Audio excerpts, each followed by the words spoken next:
اگر ہم دونوں جنگل ٹاپ پر جا کر خود کو دہشت گرد ظاہر کریں تو یقیناً انہیں آسانی سے جہنم واصل کر سکیں گے، سردار نے خیال ظاہر کیا۔ نہیں، پہلی بات تو یہ ہے کہ یہ لوگ بہت شاطر ہیں، کسی نئے آدمی پر اعتماد نہیں کرتے، اور ان کے پاس آنے والے دہشت گرد کسی سردار یا ایجنسی کی وساطت سے آتے ہیں، یوں نہیں کہ کوئی بھی آدمی منہ اٹھا کر ان کے پاس پہنچ جائے۔ ہمارے جو آدمی ان میں شامل ہوئے ہیں وہ بھی ہم نے جانے کتنی مشکلوں سے ان کا حصہ بنائے ہیں۔ دوسرا، جو آدمی ان کے قریب جا کر کسی دہشت گرد کو ہلاک کرے گا، خود اس کا بچنا بھی ناممکن ہو جائے گا، اور میں تم دونوں جیسے تربیت یافتہ اور بہترین سنائپرز کو اتنے سستے میں قربان نہیں کر سکتا۔ شکریہ سر، میں اس کے پرخلوص بات سن کر بولا۔ ویسے ذخیرہ ٹاپ کے قریب کوئی اونچی چوٹی موجود نہیں ہے؟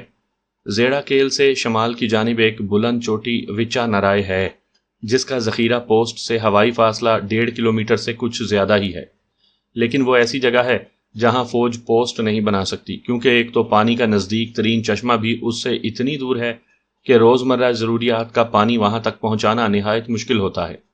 اسی طرح وہاں گاڑی کا راستہ بھی موجود نہیں، اس لیے راشن بھی ذخیرہ نہیں کیا جا سکتا۔ اس کے بیس میں پوسٹ بنانے میں یہ قباحت ہے کہ دہشت گرد عارضی طور پر وچا نرائے کی چوٹی پر چڑھ کر آرمی کو نشانہ بنا سکتے ہیں۔ اس طرح کی چند اور مجبوریاں بھی ہیں، البتہ تم لوگ اس چوٹی کو عارضی طور پر اپنے مقصد کے لیے استعمال کر سکتے ہو، اور یقیناً اس کے لیے تمہیں ہیوی سنائپر بھی دستیاب ہوگی، کیونکہ اس جگہ سے ذخیرہ ٹاپ ڈریگنوں کی رینج سے باہر ہو جاتی ہے۔ میں نے ہنستے ہوئے کہا، آج مارا جانے والا امریکن سنائپر ہمارے لیے بیرٹ M107 کا تحفہ چھوڑ گیا ہے۔ بیرٹ M107؟ میجر اورنگزیب کے لہجے میں حیرانگی تھی۔ میں وضاحت کرتے ہوئے بولا، جی ہاں، یہ بھی ہیوی سنائپر ہی ہے۔ تم لوگوں کے پاس نظر تو نہیں آ رہی؟ میں جواب دیتے ہوئے بولا، ایک جگہ پر چھپا دی ہے، اور ہو سکے تو اس کا ایمونیشن منگوا دیں، کیونکہ اس کے ساتھ صرف 27 گولیاں ہمیں ملی ہیں۔ اچھا، میں اپنے پاس لکھ لیتا ہوں۔ اس نے نوٹ بک نکال کر اس پر بیرٹ M107 نام لکھ لیا، اور ہاں، گلاک 19 کا ایمونیشن بھی۔ مجھے اچانک پستول یاد آ گیا، جس کی چند گولیاں ہی میرے پاس رہ گئی تھیں۔ میجر اورنگزیب نے فوراً کہا، اس کی 50 گولیاں میرے پاس موجود ہیں، جاتے ہوئے لیتے جانا۔ شکریہ سر، میں نے اطمینان بھرا سانس لیا۔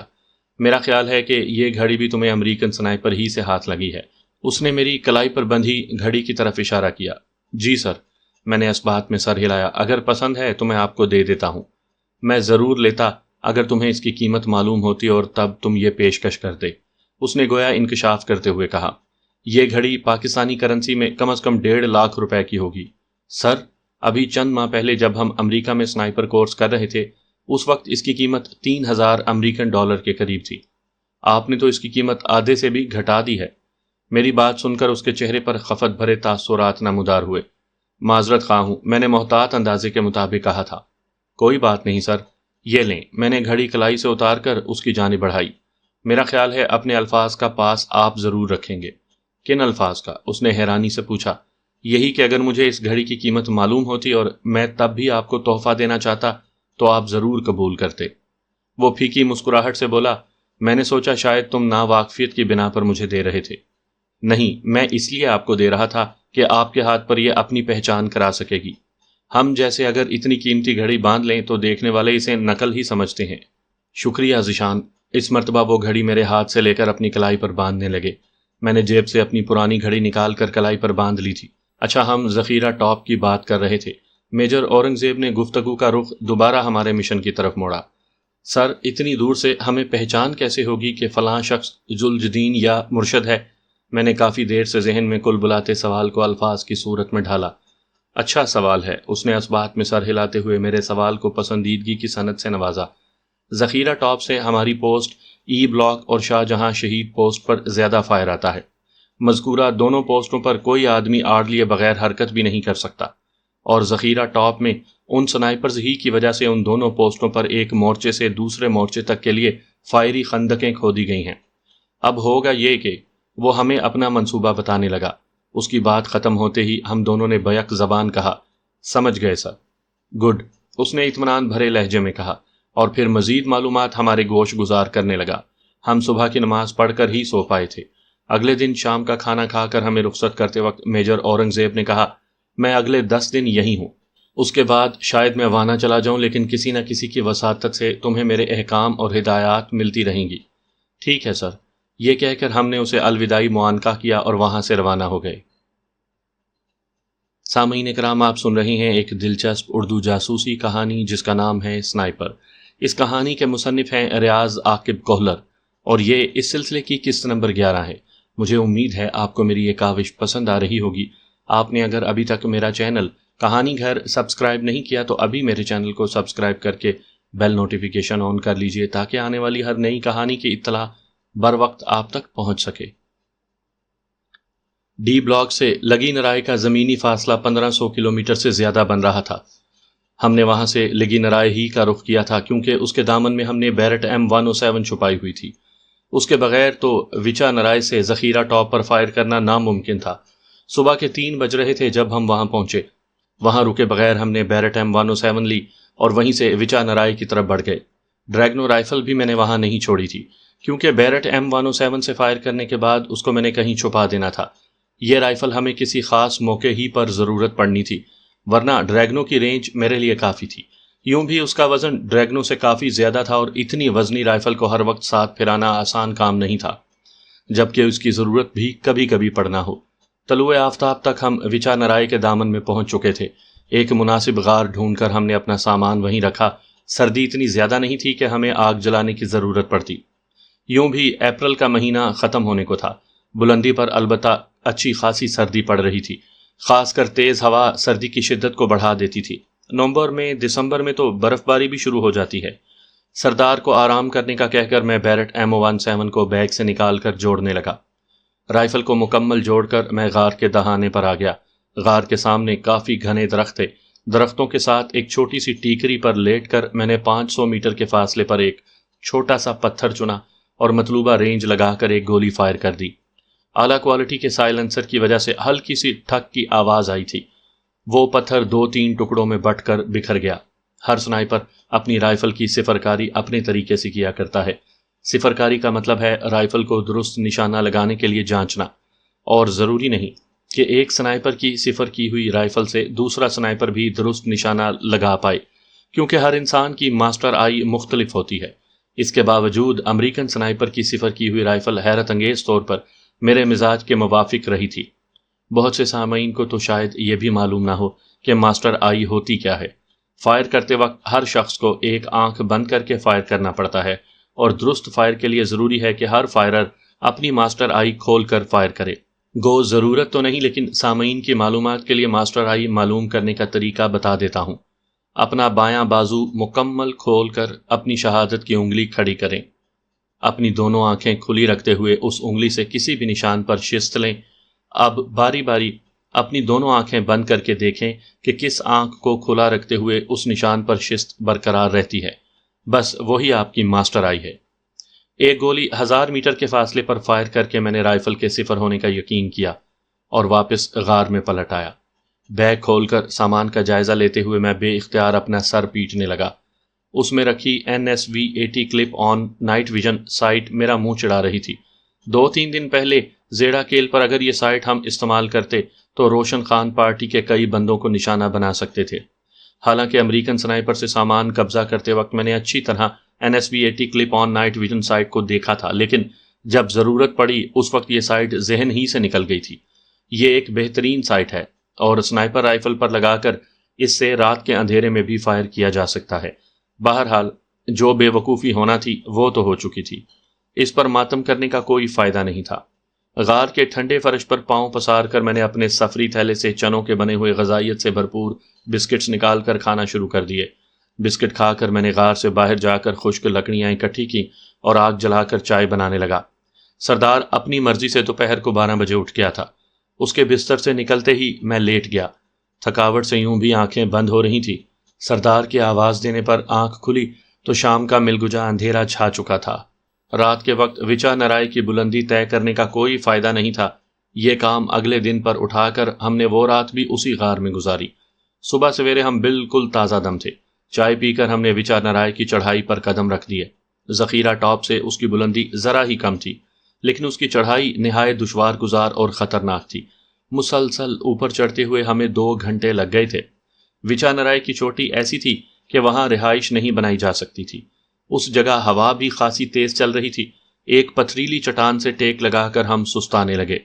ذخیرہ ٹاپ وہاں سے صاف نظر آ رہی تھی۔ 2 بینکر سامنے تھے اور باقی کھدائی کر کے پہاڑی کے اندر بنائے گئے تھے۔ میں نے دوربین نکال کر جائزہ لیا۔ ایک آدمی ان بینکرز کے اوپر ٹہلتا نظر آیا۔ آئی کام پر میں نے ای بلاک سے رابطہ کیا۔ ہم بٹالین میں پہنچ گئے ہیں، اوور۔ میں نے کوڈ ورڈ میں انہیں بتایا کہ ہم اپنی جگہ پر پہنچ چکے تھے۔ پوسٹ کمانڈر نے جواب دیا، شاباش، کل چھٹی نکل جانا، باقی پوسٹ کی فکر نہ کرو، ہم چوکنا ہے، اوور۔ ٹھیک ہے، واپسی پر دوسرے چینل پر بات ہوگی، اینڈ اوور اینڈ آل۔ یہ کہہ کر میں نے بات چیت ختم کر دی۔ میں نے اسے بتا دیا تھا کہ ہم وچا نرائے کی بلندی پر تیار بیٹھے ہیں۔ مجھے یقین تھا کہ میجر اورنگزیب خٹک فیلڈ ٹیلی فون پر انہیں سارا منصوبہ سمجھا چکا تھا۔ سردار، تیار ہو جاؤ۔ بیرٹ ایم 107 کی 2 پائی کھول کر میں نے مناسب جگہ پر لگائی اور رائفل کاک کر کے اس کے پیچھے لیٹ گیا۔ سردار نے سب سے پہلے تو LRF یعنی لیزر رینج فائنڈر نکال کر فاصلہ ناپا، 1710 میٹر۔ یہ کہہ کر اس نے LRF آنکھوں سے ہٹایا اور ونڈ میٹر نکال کر ہوا کی رفتار ناپنے لگا۔ 15 کلومیٹر فی گھنٹہ ہوا کی رفتار بتا کر وہ ونڈ چارٹ دیکھنے لگا۔ اس دوران میں ذخیرہ پوسٹ کا زاویہ دیکھنے لگا۔ ذخیرہ پوسٹ ہم سے بلند تھی اور فائر کرتے وقت بلندی، گہرائی اور متوازی ہدف پر فائر کرنے کے الگ الگ طریقے ہیں۔ جیسے اپنی پوزیشن سے نیچے فائر کر رہے ہوں تو کشش ثقل کی وجہ سے گولی آگے جائے گی، اور جب اپنی پوزیشن سے اوپر فائر کر رہے ہوں تو گولی پہلے لگے گی۔ فائر کرتے وقت سنائپر کو بلندی اور پستی کا فرق نکالنا پڑتا ہے۔ حقیقت میں سنائپنگ ایک سائنس ہے، اور جب تک ایک سنائپر رائفل کو صحیح طریقے سے استعمال نہ کر سکے تو کامیابی کے حصول میں ناکام رہتا ہے۔ میں بمشکل مکمل تیار ہو پایا تھا کہ ہدف مجھے نظر آ گیا۔ بیرٹ ایم 107 کی طاقتور ٹیلی اسکوپ سائٹ میں مجھے 2 آدمی بھاگ کر بینکر سے نکلتے دکھائی دیے۔ ایک نے دونوں ہاتھوں میں سنائپر رائفل اٹھائی ہوئی تھی۔ بینکر کی چھت پر سنائپر کو 2 پائی پر لگا کر وہ اس کے پیچھے لیٹ گیا، گویا وہی میرا ہدف تھا۔ میں نے سردار کو آئی کام آن کرنے کی ہدایت کی۔ اسی وقت ذخیرہ پوسٹ پر لیٹے سنائپر نے گولی فائر کی اور پھر مکہ ایسے لہرایا جیسے اس نے کامیاب فائر کر دیا ہو۔ اس کے ساتھ ہی وہ گھٹنوں کے بل بیٹھ کر دوربین میں ای بلاک کا جائزہ لینے لگا۔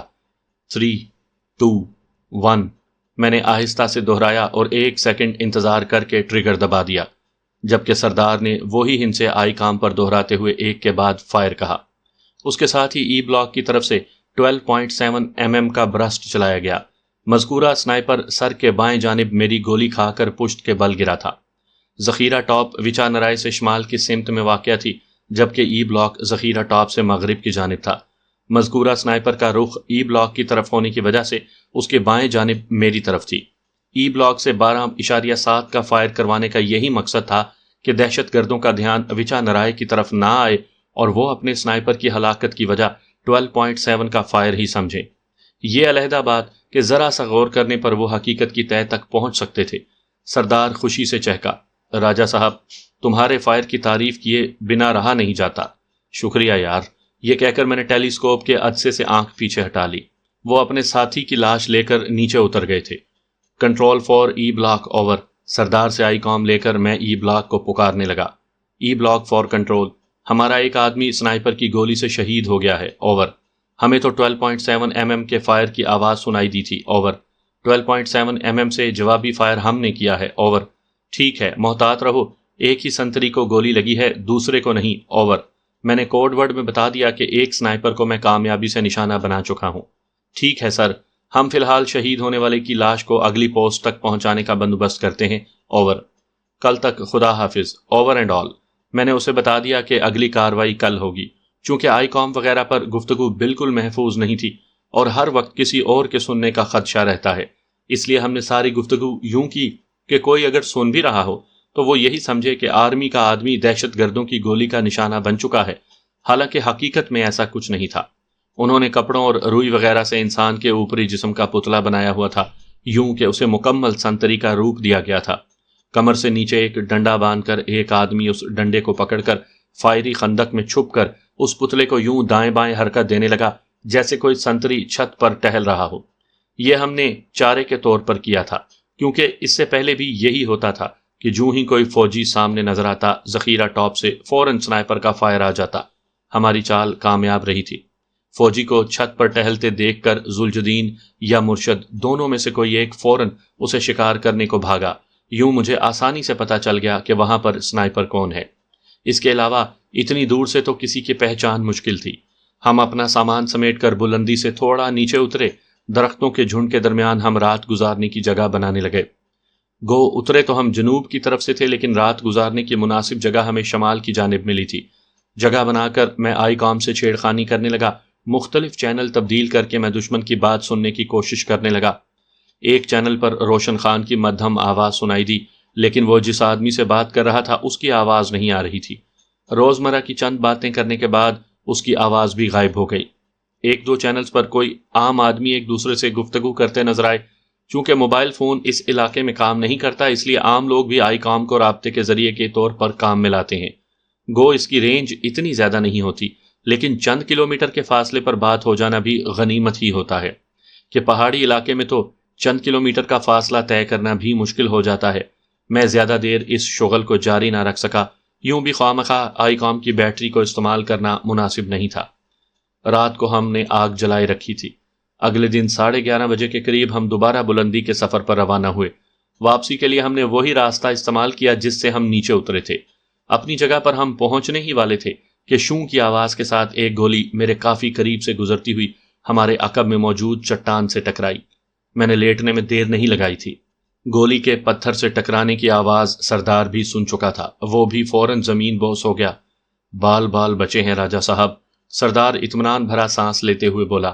یقیناً زیادہ فاصلے کی وجہ سے نشانہ خطا ہوا ہے۔ نہیں، سردار نے نفی میں سر ہلایا۔ وہ بے وقوف بے صبری کا مظاہرہ کر گیا ہے۔ اگر وہ ہمارے رکنے کا انتظار کر لیتا تو شاید کامیاب ہو جاتا۔ رینگ کر پتھر کی آڑ لیتے ہوئے میں نے بیرٹ ایم 107 کی ٹیلیسکوپ سائٹ کے ڈسٹ کو اتارا اور ذخیرہ ٹاپ کا جائزہ لینے لگا۔ یقیناً اپنے ساتھی کے سر کی بائیں جانب لگی ہوئی گولی کی وجہ سے انہیں معلوم ہو گیا تھا کہ ان پر کس جانب سے فائر کیا گیا ہے۔ ہم بے خبری میں مار کھا گئے ہوتے، لیکن فاصلے کے زیادہ ہونے اور ہمیں حرکت کے دوران نشانہ بنانے کی بے وقوفی کی وجہ سے وہ کامیاب نہیں ہو پایا تھا۔ کیونکہ حرکتی ہدف کو نشانہ بنانا ناممکن نہیں تو بہت زیادہ مشکل ضرور ہوتا ہے۔ سورج قریباً ہماری پشت پر چمک رہا تھا۔ ہوا بالکل تھمی ہوئی تھی۔ جلد ہی مجھے ٹیلیسکوپ سائٹ کے شیشے کی چمک دکھائی دے گئی تھی۔ مخالف سنائپر قریباً چھت سے چمٹا ہوا تھا، لیکن اس کی ٹیلیسکوپ سائٹ کا شیشہ اپنی چمک کی وجہ سے واضح نظر آ رہا تھا۔ اسی وقت ایک اور گولی ہمارے سامنے پڑے پتھر کی جڑ میں لگی۔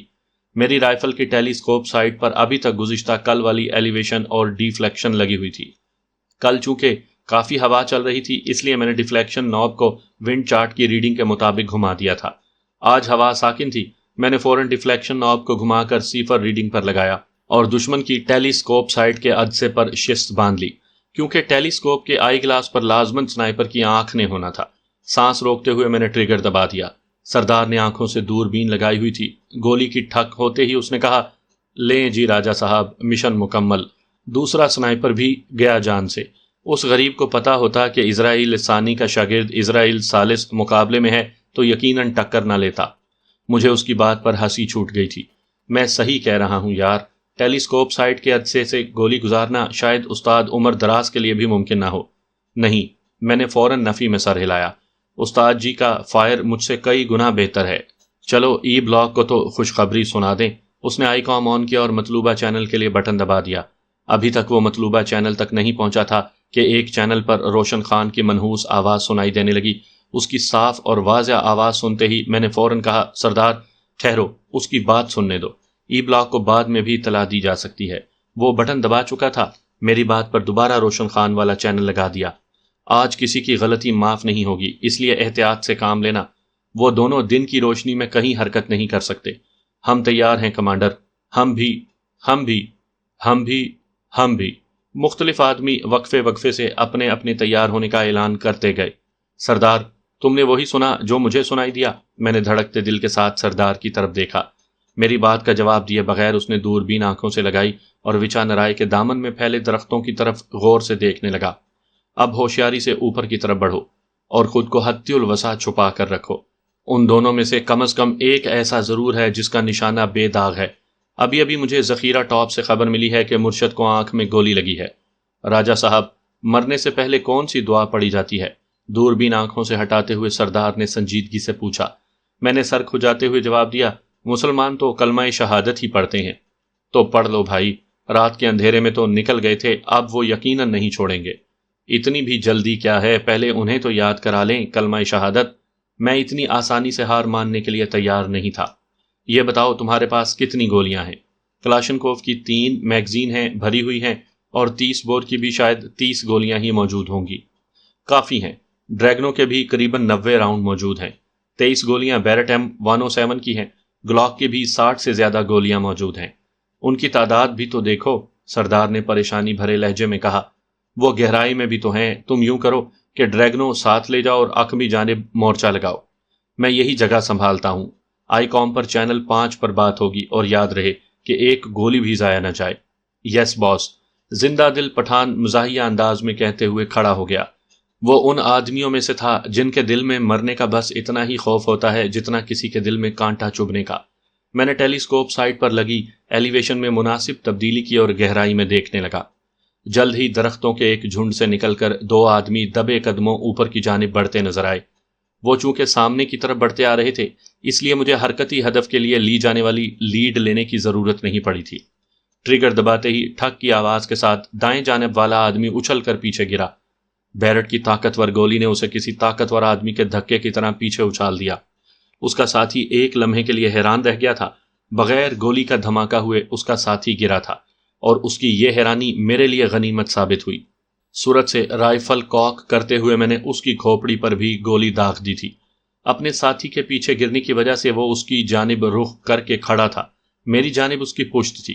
کھوپڑی کے عقبی حصے میں لگنے والی گولی سے وہ اوندھے منہ اپنے ساتھی پر گر گیا۔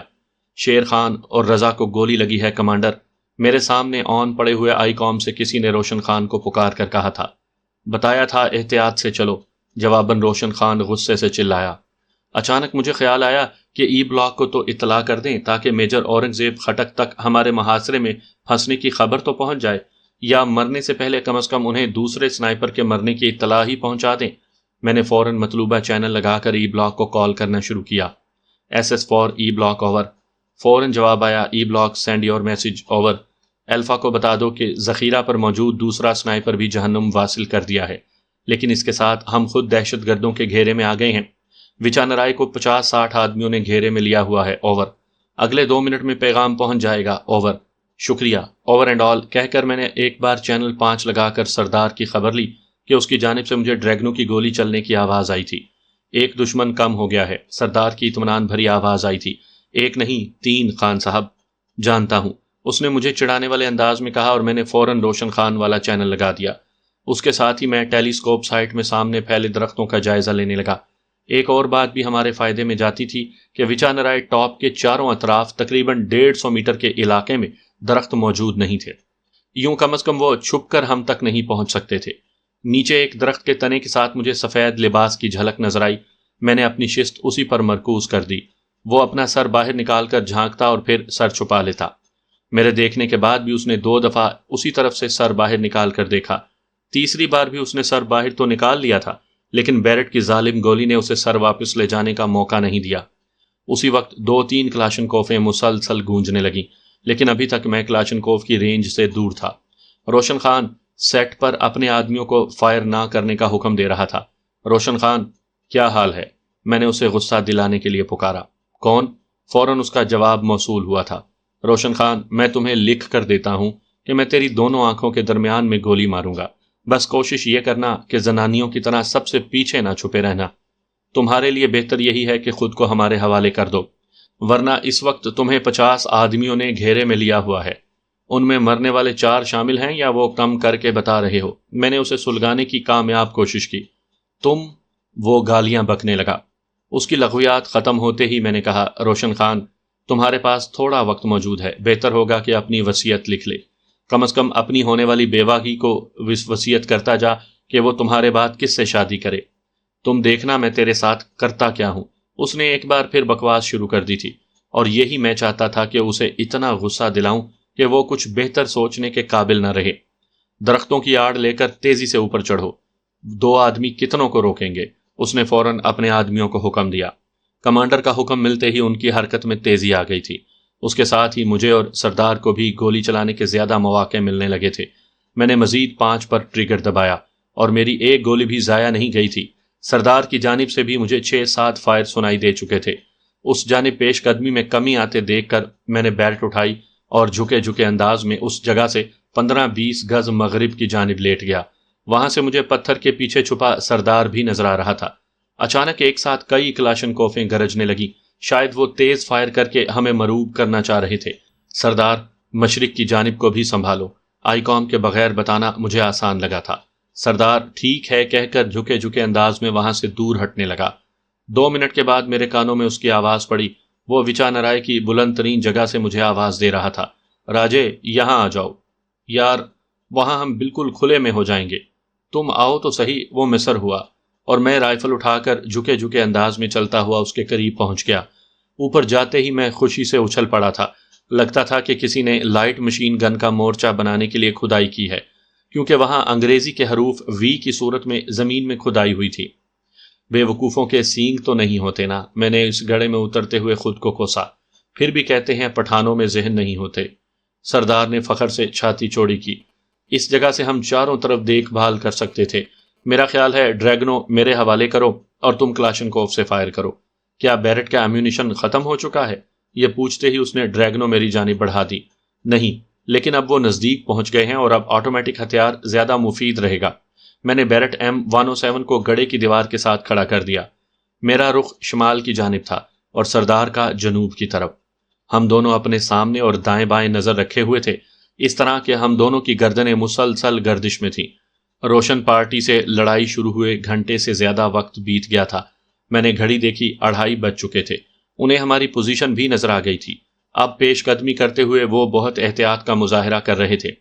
سردار نے ایک گولی فائر کی اور اس کے ساتھ ہی اعلان کیا، گولی ضائع ہو گئی۔ درختوں کے جھنڈ سے نکل کر ایک آدمی نے دوڑ کر اگلے جھنڈ کے قریب آنا چاہا۔ ٹریگر دباتے ہی میں نے کہا، گولی ضائع نہیں ہوئی۔ سردار نے پوچھا، تانا دے رہے ہو؟ میں ہنسا۔ ہتھیار بردار پٹھان کو تانا دینا بے وقوفی ہی کہلائے گا۔ اچھا یہ لو۔ اس نے مسلسل 3 گولیاں فائر کرتے ہوئے کہا، تینوں ہی ضائع چلی گئیں۔ خان صاحب، ایک ایک کر کے ضائع کرو، 3 گولیاں ضائع کرنے کا وقت ابھی تک دور پڑا ہے۔ یہ کہتے ہوئے میں آئی کام کا چینل تبدیل کرنے لگا کہ کافی دیر سے کوئی آواز نہیں آ رہی تھی۔ جلد ہی روشن خان کی منحوس آواز میرے کانوں میں پڑ گئی، جوں ہی درختوں کے آخری لائن تک تمام آدمی پہنچتے ہیں تو مجھے اطلاع دو۔ ہم مشرقی جانب سے درختوں کی آخری حد تک پہنچ گئے ہیں۔ ایک بھاری آواز نے اپنی کامیابی کی اطلاع دی۔ ہم مغرب کی جانب سے بھی بس پہنچنے ہی والے ہیں۔ ایک دوسری آواز ابھری۔ روشن خان نے پوچھا، برمن خان تمہارے آدمی کتنی دور ہیں؟ برمن خان نے جواب دیا، ہم درختوں کی لائن سے 100 گز دور ہوں گے۔ ہمارے کافی آدمی ضائع ہو چکے ہیں۔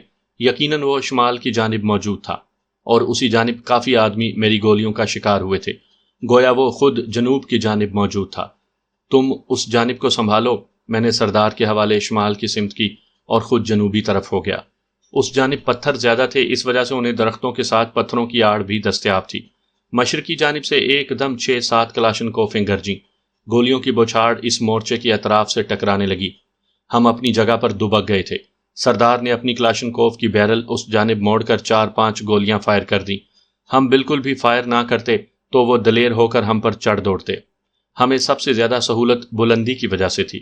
ہموار زمین پر ہم انہیں اتنی دیر تک نہیں روک سکتے تھے۔ اب بھی ہماری پوری کوشش یہی تھی کہ وہ اپنے نقصان کی وجہ سے پیچھے ہٹ جائیں، لیکن اس کے ساتھ یہ بھی حقیقت تھی کہ رات کے وقت ان کی یلغار کو روکنا ناممکن ہو جاتا۔ وہ اندھیرے کا فائدہ اٹھا کر آسانی سے نزدیک پہنچ سکتے تھے، بلکہ 30-35 گز دور سے ہینڈ گرنیڈ پھینک کر بھی وہ آسانی سے ہمیں شہادت کے مرتبے پر فائز کر سکتے تھے۔ فائر کے تھمتے ہی میں نے ایک دم سامنے دیکھا، 2 آدمی دوڑ کر ایک پتھر کی آڑ سے نکل کر دوسرے پتھر کی جانب بڑھ رہے تھے۔ ان میں صرف ایک ہی کامیاب ہو پایا تھا، دوسرے کو ڈریگنو کی گولی نے اتنی مہلت نہیں دی تھی۔ اپنے ساتھی کو پشت کے بل گرتا دیکھ کر وہ فوراً اپنی جگہ پر دبک گیا تھا۔ نیچے لیٹتے ہی اس نے اپنی کلاشن کوف کی بیرل کا رخ ہمارے مورچے کی طرف کر کے ٹریگر دبا دیا، اور جب تک میگزین خالی نہیں ہو گئی اس نے ٹریگر دبائے رکھا۔ ایک چیختی ہوئی غسیلی آواز نے اسے فائر کرنے سے منع کیا۔ وہ آواز روشن خان کی تھی۔ وہ کافی نیچے سے آواز دے رہا تھا۔ میں نے آئی کام کا بٹن دبا کر کہا، روشن خان کیوں عورتوں کی طرح چلا رہے ہو؟ میں تمہیں کتے کی موت ماروں گا۔ وہ غصے میں چلاتے ہوئے واہی تباہی بکنے لگا۔ خان صاحب سن لیا، بس پٹھانوں میں اتنی برداشت ہوتی ہے۔ میں نے سردار کو روشن خان کی بکواس کی طرف متوجہ کیا۔ اس نے فوراً کہا، سارے پٹھان ایک جیسے نہیں ہوتے، یہ کتے کا۔ اس سے آگے اس نے بھی ناقابل اشاعت الفاظ منہ سے نکالنے شروع کر دیے۔ میں کہا لگا کر ہنس پڑا۔ خان صاحب، یقیناً سارے پٹھان ایک جیسے نہیں ہوتے، میں نے طنزیہ انداز میں کہا۔ تم سے تو بات کرنا ہی فضول ہے، سردار ناراضی بھرے لہجے میں کہہ کر مسلسل فائر کرنے لگا۔ کوئی نشانہ بھی سادہ ہوا ہے یا خالی ٹک ٹک کر کے خوش ہو رہے ہو؟ اسے 7-8 گولیاں ضائع کرتے دیکھ کر میں پوچھے بنا نہ رہ سکا۔ 2 آدمی درختوں کی حد سے آگے بڑھنے کی کوشش میں تھے، ایک کو زخمی کر دیا ہے، دوسرا اسی جگہ دبک گیا ہے۔ درختوں کی حد کے پاس آ کر تمام پارٹیاں رک گئی تھیں۔ اس سے آگے بڑھنے کی کوشش میں 3 بندے ہر حد سے گزر کر اپنے مالک کے حضور پہنچ گئے۔ اس کے بعد وہ وہیں سے اکا دکا فائر کرنے لگے۔ کبھی کبھی وہ ایک دم تیز فائر کھول دیتے اور اس سے فائدہ اٹھا کر کوئی نہ کوئی چند قدم آگے آ جاتا۔ اسی طرح کے طوفانی فائر میں ایک پتھر اڑتا ہوا سردار کے سر سے ٹکرایا اور اس کا خون بہنے لگا۔ میں نے فوراً اپنا مفلر اس کے زخم پر کس کر لپیٹ دیا تھا۔ وقت آگے سرکتا جا رہا تھا۔ گھڑی پر نگاہ دوڑانے پر ہندسے 5 بجنے کا اعلان کرتے نظر آئے۔ میں نے کہا 5 بج چکے ہیں اور 6:30 سورج غروب ہوتا ہے، یقیناً اس کے بعد ہم ان کے ہاتھ میں ہوں گے۔ سردار اعظم سے بولا، وہ مجھے زندہ تو نہیں پکڑ سکتے۔ میں نے افسردگی سے کہا، تو کیا بعد میں بھی تو انہوں نے ہمیں ہلاک ہی کرنا ہے؟ ہاں، لیکن زندہ ان کے ہاتھ لگنے کا مطلب مرنے سے پہلے دردناک اذیتیں جھیلنا ہے۔ صحیح کہا، میں نے تائیدی انداز میں کہا۔ یار راجا، میں مرنے سے پہلے ایک اعتراف کرنا چاہتا ہوں۔ میں نے مزاحیہ انداز میں کہا، یہی نہ کہ تم مرنا نہیں چاہتے؟ نہیں، میں یہ کہنا چاہتا ہوں کہ مجھے لیزونا چنارے سے زیادہ پیاری لگتی تھی۔ اس نے اپنی زندگی کا گویا اہم راز منکشف کیا۔ میں نے پھیکے لہجے میں کہا، اب یہ بات بتانے کا کیا فائدہ؟ نہ تو میں چنارے بہن کو شکایت لگا کر تمہاری پٹائی کروا سکتا ہوں اور نہ لیزونا کو یہ خوشخبری سنا سکتا ہوں۔ میں بہت پچھتا رہا ہوں۔ میرے مزاح پر توجہ دیے بغیر اس نے حسرت بھرے لہجے میں کہا۔ اسی وقت کلاشنکوف مخصوص آواز میں گرجنے لگی تھی، لیکن اس کی تڑتڑاہٹ بھی سردار کی بات میرے کانوں تک پہنچنے سے نہیں روک سکی تھی۔ میں نے جھڑکنے کے انداز میں پوچھا، کیا محبت کر کے پچھتا رہے ہو؟ راجے، وہ مسلمان ہونے پر تیار ہو گئی تھی۔ اسے میری دوسری بیوی بننے پر بھی اعتراض نہیں تھا، لیکن میں نے سختی سے منع کر دیا اور وہ اصرار کیے بغیر چپ ہو گئی۔ اس کے تئیں میں اس سے محبت نہیں کرتا تھا، اور سچ کہوں تو مجھے بھی اس وقت یہی لگتا تھا۔ تو بعد میں بھی تو اس سے رابطہ کر سکتے تھے۔ میں نے گھر آتے ہی اس کا فون نمبر جلا دیا تھا، کیونکہ میں اسے بھلانا چاہتا تھا۔ یہ کہتے ہی اس نے 2-3 برسٹ فائر کیے۔ تیسرے برسٹ کے خاتمے پر ٹرنچ کی آواز نے میگزین کے خالی ہونے کا اعلان کیا اور وہ دوسری میگزین چڑھانے لگا۔ اس نے شاید اپنے دل کی بھڑاس نکالنے کے لیے آدھی کے قریب میگزین یوں ہی پھونک دی تھی۔ مطلب تم نے اس سے رابطے کا راستہ ہی بند کر دیا؟ تقریباً ایسا ہی سمجھو۔ میں مستفسر ہوا، تقریباً کا کیا مطلب؟ اس نے جو پتہ بتایا تھا وہ مجھے یاد ہے۔ امریکہ سے واپسی کے 2 ماہ بعد میں اس کے پاس جانے کے لیے سخت بےتاب ہو گیا تھا، لیکن افسوس کہ غربت نے اس کی اجازت ہی نہ دی۔ یعنی تمہارے پاس جاپان جانے کا کرایہ ہی موجود نہیں تھا؟ ہاں، سردار نے اعتراف کرنے میں ذرا بھی جھجک محسوس نہیں کی تھی۔ تو مجھ سے مانگ لیتے۔ کیا کہتا کہ مجھے اپنی محبوبہ کے پاس جانا ہے، جاپان کا کرایہ دو؟ اس نے غم زدہ سی ہنسی میں کہا، دوست سے مدد مانگتے وقت اپنا مسئلہ نہیں بتایا جاتا۔ اس حالت میں بھی میں اسے متون کیے بنا نہیں رہ سکا تھا۔ اب اس وقت تو میرے پچھتاووں میں اضافہ نہ کرو۔ سردار، تم خوش قسمت ہو کہ تمہیں 2 عورتوں کی محبت حاصل رہی ہے۔ مجھے دیکھو، 3 عورتوں کی مکاریاں بھگت چکا ہوں۔ یہ تیسری کون ہے؟ وہ گولیوں کی بوچھاڑ سے بچنے کے لیے نیچے دبکا۔ رومانہ، تمہیں اگر وہ کشمیری چرواہن یاد ہو تو؟ میں نے بھی اپنا سر نیچے کرتے ہوئے جواب دیا۔ کچھ کہنے سے پہلے اس نے کلاشنکوف کی بیرل دشمن کی جانب کر کے ایک لمبا برسٹ فائر کیا اور اس کے ساتھ ہی بیرل کو نیم دائرے میں گھما دیا۔ میں نے بھی ڈریگنوں کی نال باہر کر کے 6-7 مرتبہ مسلسل ٹریگر دبا دیا۔ ہم نہیں چاہتے تھے کہ تیز فائرنگ کی آڑ میں وہ ہمارے قریب پہنچ جائیں، لیکن اس طرح ہم انہیں زیادہ دیر روک نہیں سکتے تھے۔ طلوع آفتاب میں 1 گھنٹہ رہ گیا تھا۔ اسی طرح ہمارے پاس ایمیونیشن بھی زیادہ نہیں تھا، خاص کر ایسی حالت میں کلاشنکوف جیسے آٹومیٹک ہتھیار کی ضرورت پڑتی ہے۔ اچانک میرے کانوں میں ایک مخصوص گن کے فائر کی آواز آئی۔ سردار، ان کے پاس LMG کہاں سے آ گئی؟ میرے دل کی دھڑکنیں ایک دم تیز ہو گئی۔ سردار نے منہ بنایا، اس علاقے میں راکٹ لانچر 12.7 mm اور مارٹر تک دستیاب ہیں، اور تم LMG کا رونا رو رہے ہو۔ اسی وقت کئی کلاشنکوفیں ایک دم گرجنے لگیں۔ مجھے محسوس ہوا کہ گولیوں کا رخ کسی اور جانب ہے۔ ہم دونوں ایک دم سر اٹھا کر دیکھنے لگے۔ راجے، غلطی ہو گئی، مجھے لی زونا والا راز نہیں کھولنا چاہیے تھا۔ سردار کی آواز میں مجھے زندگی کی رونق نظر آ رہی تھی۔ کیا ہو گیا؟ میں نے بے صبری سے پوچھتے ہوئے پیچھے مڑ کر اس کے قریب ہو کر دیکھا۔ اس کے کچھ کہنے سے پہلے مجھے شمال کی جانب وچا نارائن کے دامن میں 5-6 ڈبل کیبن ٹیوٹا نظر آئیں۔ چاقو چوبند فوجی دستہ ہماری مدد کو پہنچ گیا تھا۔ وہ QRF یعنی کوئک ریئیکشن فورس تھی۔ اب یہ بھاگیں گے سردار۔ میں جلدی سے اپنی جگہ پر ہو گیا۔ وہ QRF کے جوانوں سے فائر کا تبادلہ کر رہے تھے۔ گو انہیں بلندی کا فائدہ حاصل تھا، لیکن اس کے ساتھ یہ مسئلہ بھی موجود تھا کہ ان کے عقب میں بھی پاک آرمی کے جوان موجود تھے، اور کوئی بھی آدمی ایک طرف سے آڑ حاصل کر سکتا، دونوں جگہ آڑ کا دستیاب ہونا کافی مشکل ہوتا ہے۔ سردار مسلسل فائر کر رہا تھا۔ 6-7 گولیاں فائر کرتے ہی وہ مجھے مخاطب ہوا۔ راجہ صاحب، اگر ڈریگنو مل جاتی تو کیا ہی بات تھی، یہ لو۔ ڈریگنو اس کے حوالے کرتے ہوئے میں نے دوبارہ بیرٹ اٹھا لی، کیونکہ اب وہ دوبارہ پیچھے بھاگ رہے تھے، اور بیرٹ کی 10-11 گولیاں اب تک موجود تھیں۔ تھیلے سے گولیوں کا پیکٹ نکال کر میں نے بیرٹ کی میگزین بھری اور دوبارہ پوزیشن سنبھال لی۔ ہماری طرف سے فائر نہ ہوتا دیکھ کر 2 آدمی بھاگتے ہوئے نیچے کی طرف جا رہے تھے۔ ایک کو دنیاوی فکروں سے آزاد کر کے میں نے دوبارہ رائفل کاک کی۔ اس دوران دوسرا ایک پتھر کے پیچھے لیٹ گیا تھا۔ میں نے آئی کام پر چینل 9 لگایا کہ ہمارا رابطہ ہمیشہ اسی چینل پر ہوتا تھا۔ گو اس کے بعد گفتگو کے لیے ہم چینل تبدیل کر لیا کرتے تھے۔ SS-41 alpha over. مجھے امید تو نہیں تھی کہ اورنگزیب صاحب وہاں آیا ہوگا، لیکن اتنا یقین تھا کہ جو بھی وہاں آیا ہوگا اسے اورنگزیب صاحب نے لازماً چینل اور میرا کوڈ نام بتا دیا ہوگا۔ 1 alpha 4 SS، send your message, over. Major Aurangzeb کی اطمینان بھری آواز سن کر مجھے خوشگوار حیرانگی ہوئی۔ شکریہ سر، فی الحال میں بھگوڑوں سے نبٹ لوں، اوور اینڈ آل۔ میں نے چونکہ اس تک اپنی خیریت پہنچانی تھی، اس لیے لمبی بات کرنے سے گریز کرتے ہوئے میں نے سردار کو کہا، سردار اپنے آئی کام پر چینل 9 لگا دو، میں ذرا روشن خان اسٹیشن پر کوئی کام کی بات سن لوں۔ اس نے مزاحیہ انداز میں کہا، راجر، سمجھ گیا باس۔ میں نے فوراً چینل تبدیل کر کے آئی کام نیچے رکھا اور رائفل سنبھال لی۔ ایک آدمی درخت کی آڑ میں بیٹھے ہوئے شمال کی جانب فائر کر رہا تھا، کیونکہ اسی جانب سے QRF کے جوان پیش قدمی کر رہے تھے۔ فائر کرتے ہوئے اس کا دایاں کندھا درخت کی آڑ سے باہر تھا۔ میں نے فوراً اس کے کندھے پر شست سادھی۔ اگلے ہی لمحے کلاشنکوف اس کے ہاتھ سے گری اور وہ اپنے کندھے کو تھامتے ہوئے دوہرا ہو گیا۔ اس حالت میں اس کا سر آڑ سے باہر آیا اور میں نے دوسری گولی فائر کرتے ہوئے اسے دنیاوی تکالیف سے چھٹکارا دلوا دیا۔ اندھوں کی طرح مت بھاگو، آڑ لے کر فائر کا جواب دیتے ہوئے نیچے اترو۔ روشن خان کی چنگاڑتی ہوئی آواز آئی کام سے برآمد ہوئی۔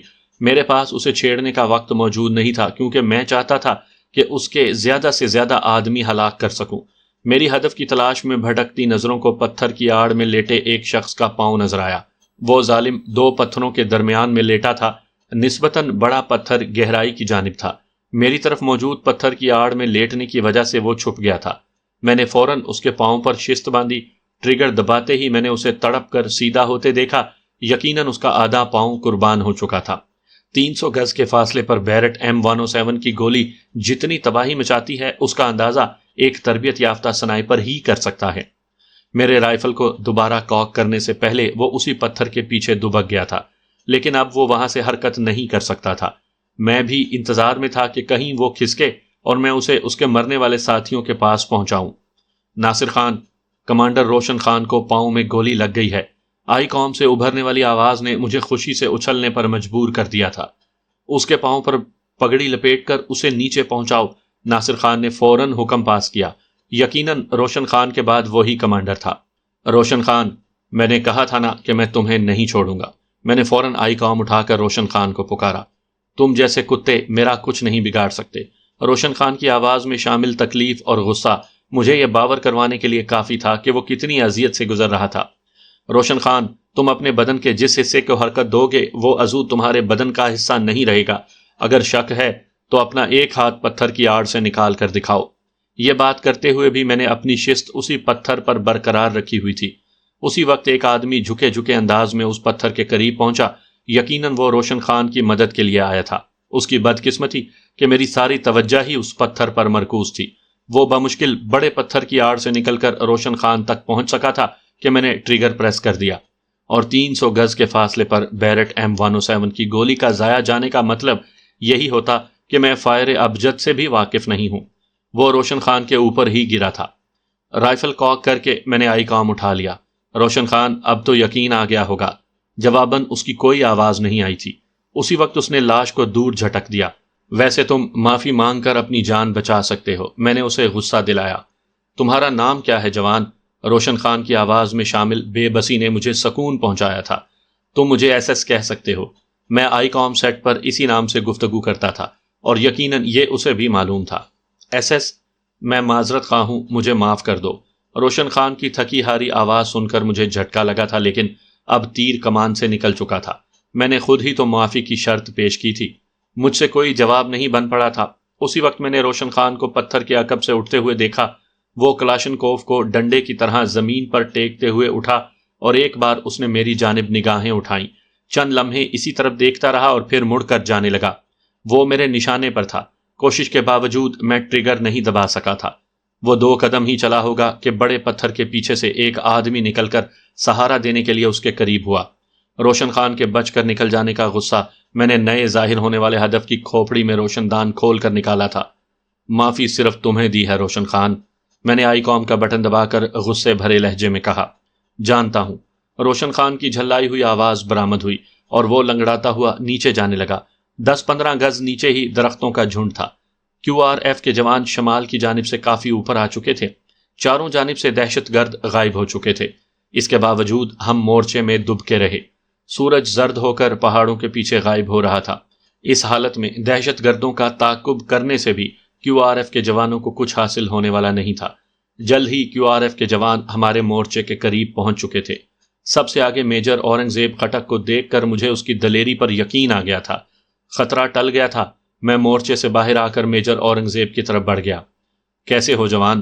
مجھے چھاتی کے ساتھ بھینچتے ہوئے اس نے شفقت بھرے لہجے میں پوچھا۔ ہماری حالت آپ کو راستے میں ملنے والی لاشوں سے معلوم ہو چکی ہوگی۔